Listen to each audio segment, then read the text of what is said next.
Autre titre de l'actualité, avec la reprise d'un site stratégique qui était aux mains depuis 3 ans des hommes du groupe État islamique. Regardez cette carte. Nous allons prendre la direction de Deir ez-Zor, ville syrienne et province riche en pétrole située à l'est du pays, à proximité de la frontière irakienne. Des sites qui servaient de banque en quelque sorte à Daesh. Ce sont les forces russes qui ont souhaité communiquer ces dernières heures sur la reprise de la zone. Dominique Derda et Patrice Achéret se sont rendus sur place. Regardez.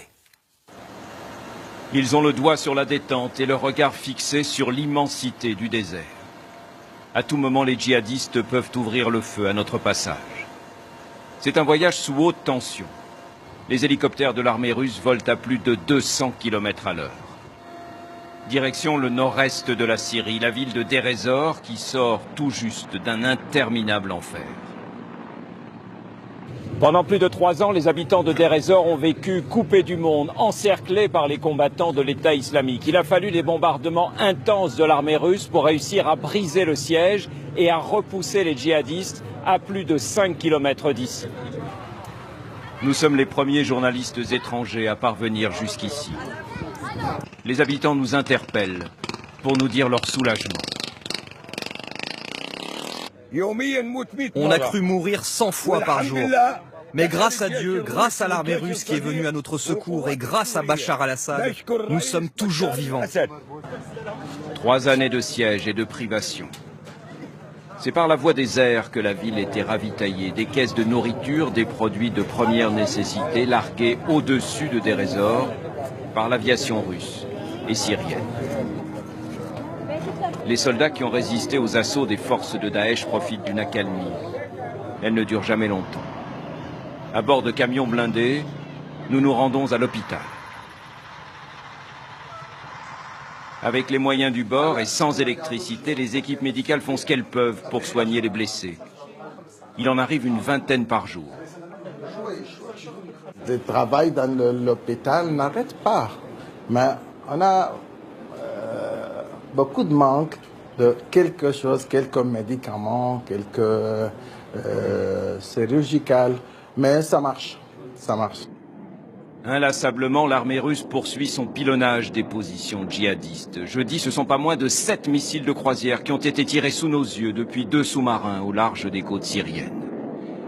Des frappes qui visaient un centre de commandement, des dépôts d'armes et de munitions. La libération de la ville de Deir ez-Zor est un tournant dans la guerre. Bientôt, ce sont les combattants de l'organisation État islamique qui, à leur tour, vont se retrouver encerclés dans les dernières poches qu'ils contrôlent encore. Alors il est parfois difficile de suivre avec précision ces progressions dans la guerre qui se joue en Irak et en Syrie contre Daesh. On va tout de suite retrouver Alban Mikosi. Bonsoir Alban. C'est une nouvelle défaite qui est en cours pour le groupe État islamique en Syrie? Oui. C'est une défaite symbolique et c'est aussi une défaite stratégique parce qu'en perdant le contrôle de Raqqa en Syrie, l'État islamique avait perdu sa capitale, sa tête en quelque sorte. Et voici maintenant que Daesh perd son portefeuille, Deir ez-Zor, qui se trouve non loin de la frontière irakienne. Et vous le voyez, à la sortie sud et nord de la ville se trouvent les principaux puits de pétrole de la région et surtout des routes qui longent le fleuve Euphrate, passent à Raqqa et de là vont en Turquie. C'est par là que passaient les fameux camions-citernes qui exportaient le pétrole de Daesh. En 2014, ce trafic a rapporté 800 millions de dollars à l'organisation. L'aviation russe a fréquemment bombardé ces convois, mais aussi les principales raffineries de la région. La ville de Deir ez-Zor qui n'a jamais été réellement conquise par les hommes de Daesh? Non. Aujourd'hui, on se dirige vers la fin d'une bataille qui a duré 3 ans, fait des milliers de morts, totalement détruit une ville qui fut prospère. Mais c'est une guerre de tranchées, quartier par quartier, rue par rue. Le front a avancé vers le sud, puis il a reculé, Daesh occupant le nord de la ville, vous le voyez ici en noir, les soldats fidèles à Bachar el-Assad, le sud.